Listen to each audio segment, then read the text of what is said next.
G'day folks, this is Corey Hinde. I hope you are well. Now, I'm not going to stay on the camera for very long. I'm upgrading my gear, so I'm just going to get rid of myself in just a moment. So this video is about more Google shenanigans. Now, what I've noticed in the last 24 hours as I update some of my clients' Google business profiles is that Google has been adding lots of services to their listings that they don't necessarily do.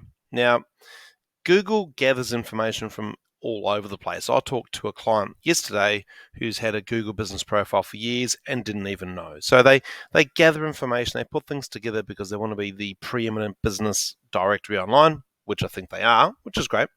However, it pays to go into your listing regularly and make sure it's right, because we want to be represented well, we want to be coming up the top, and we want to do all the right things so that we rank well. So the reason I called this blog post More Google Shenanigans, and the video title is similar, is that, I went in yesterday and quite a few clients had changes. So what you need to do is follow these steps. It's really easy, just follow along. So go into your Google business profile. Just go into google.com/business. And on the left-hand side, you'll see services down the left-hand side. If I show you down here, it looks like that. On the left-hand side, you'll see services. Okay, so go into services, and up the right-hand side on the top, there might be an orange word that says something like accept all changes. So press that. You need to accept the changes, and then you need to manually go through all of those services. So click on there and look through the list of services to make sure that you do those things. Now, sometimes in the old days, I think we would think more is better, but my testing with client management of these listings last year and this year so far is that more services doesn't necessarily mean better results on Google Business Profile. Now, keep in mind, loads of people will be using Google to find your business, so it pays to get this right.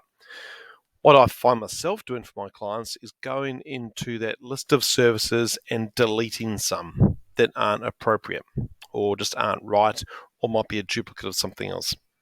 I will click on some of those services and use the ability to add words and describe those services, and I'll also delete some. So the bottom line here is you need to go to google.com, your normal Google business profile, and just make sure that it's right.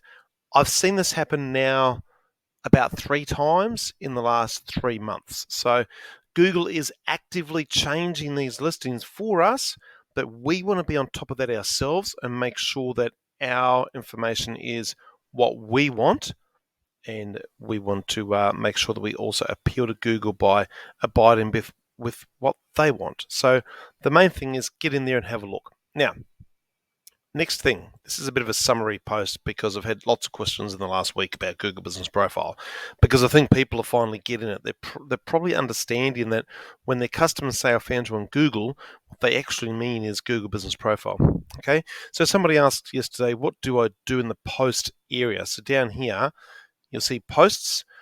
You can do whatever you want.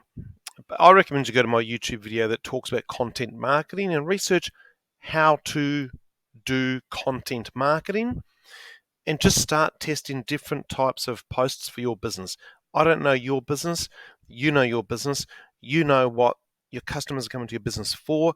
You know what problems your customers have. So post appropriate stuff in there. Put links in there. Put images in there. Put keywords in there. And most of all, like most of marketing, test, test, test. See what happens. See what works. Double down on the good stuff, ignore the bad stuff. Okay, now the last thing, two more things. Google reviews not showing. This question's come up 3 times in the last week. There's really nothing you can do about it, so don't worry about it. That's my summary position as the expert. Nothing you can do, don't worry. Sometimes it seems that Google is manually reviewing the reviews to make sure that they're real and robust. It can be pending. You might know a customer has reviewed you. It could be sitting there pending for hours or days or weeks. It might never get approved. So the game is get out there and get more reviews. Okay, show Google that these are genuine, but getting more good reviews. There's no point contacting Google we've tried it, it doesn't seem to do anything at all. Okay, now the last thing, and I've talked about this before, which is a summary point about how to actually manage this thing called Google Business Profile. Talked about it before, but I want to reiterate this very quickly. Use this, the Google Business Profile Manager. That's thing one. Thing two, click down there where it says try it on search, and you'll look at the Google search version of your listing. Try that as well. And thing number three, and I had a great discussion about this yesterday with somebody, please do still download the Google My Business app, because it lets you communicate much faster with people. People might have a question, they might give you a review. It lets you do that stuff way faster. So I think that best practice right now is to use all three of those methods. Okay, that's the end of the video. Please subscribe, and also please ask any questions in the comments below and I'll get around to it. Thanks for that. We'll talk soon. Bye.